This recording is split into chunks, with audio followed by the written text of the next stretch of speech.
Cutting across to West Bengal, political fight there escalating. West Bengal after attacking, in fact, an attack that was reported on BJP President JP Nadda's convoy on Thursday. Situation has escalated as the centre removes 3 IPS officers responsible for arranging security during Nadda's visit from their current position. The MHA has given them central deputation. The ruling TMC has also slammed the move, calling it pressure politics by the centre and an attempt to create a state of emergency in West Bengal.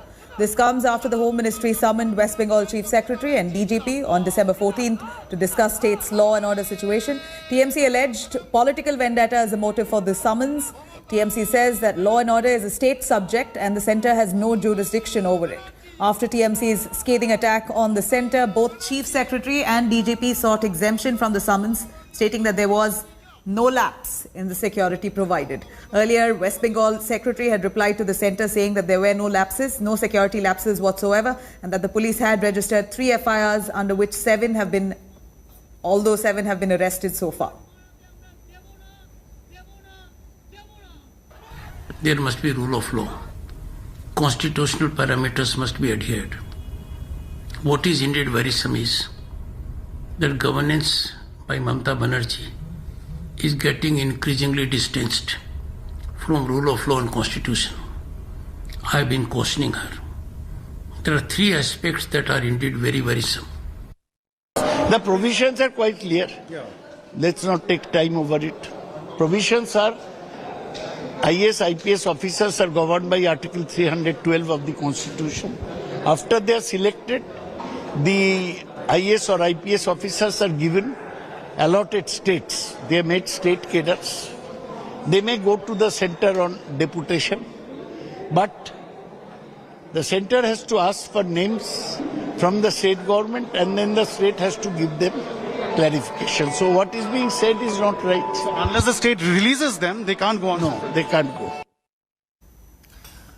Cutting across to Indrajit Kundu reporting live. Indrajit, 3 IAS officers who were responsible for the security of JP Nadda, eventually with JP Nadda's convoy being attacked, they've been removed and posted at the centre. Now the TMC cries foul, saying that the centre has no jurisdiction in the state matters, and moreover, the summons that have been given to their state members is, of course, political vendetta is what the TMC deems, saying that there has been no security lapse. Calls this a conspiracy of sorts. Take us through the details.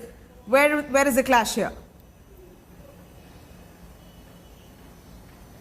Well, you know, the Trinamool Congress has clarified here. We just heard Shargota Rai saying that IPS and IAS officers, as far as the rule book is concerned, there are provisions in the Constitution. So when they pass their exams and they become an IAS or IPS officer, they are designated to certain states. So they become members of a state cadre. So here, these are West Bengal cadre officers. So if they are at all deployed with the central government, it has to be on deputation, which will only happen once there is some amount of clearance from the state government, because currently all these officers are posted on state government duty.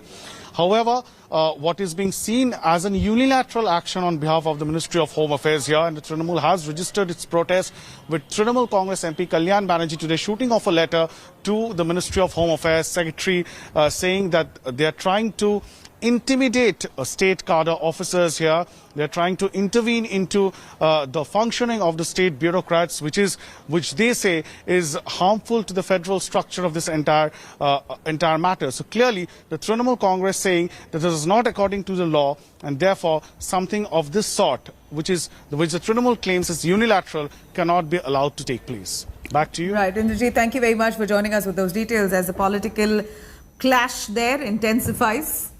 Thank you, Indrajit. Hi everyone, Preeti Chaudhary here. Hope you like this video. For latest news and analysis, like and subscribe to the India Today YouTube channel. And don't forget to press the bell icon to stay updated. Thank you for watching.